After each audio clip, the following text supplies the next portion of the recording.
weil sich der Chris wie ein Weibsbild anzieht und Bierkönigin werden möchte, geht ein Preisegeschäft nicht mehr so gut. Und der Chris wird blöd angeredet, dass er ein warmer Bruder ist. Einer schmiert ihm seinen Karren voll und dem schlagt er ein Feigerl. Danach blasen sie die ganze Gaudi ab und suchen statt den einen Oberbierdimpfe. Und für das darf sie ja nur da bewerben.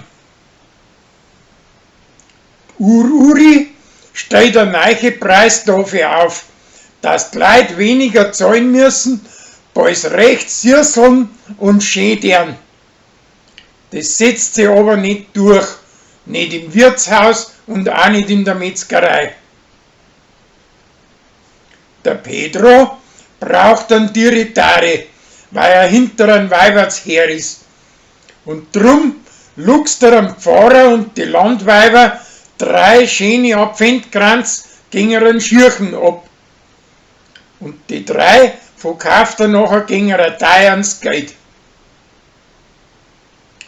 Für einen guten Zweck schreibt das Bummel einen Preis aus, wo die Leute einen Bratzen auf eine alte Schäsen auflegen müssen und wer es als letzter runter tut, darf 2 Tage lang damit spazieren fahren.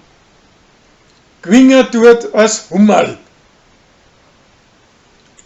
Die Rosi geht zu der Partei und möchte auf die Weise Bürgermeisterin werden. Wie es nachher mit seinem Jumpsterer heimfährt, wird er so gampsig, dass mit ihm untern Fahren als Schmusen anfängt und dabei ein Stoppschüttel über den Haufen fährt und sie danach aus dem Staub macht.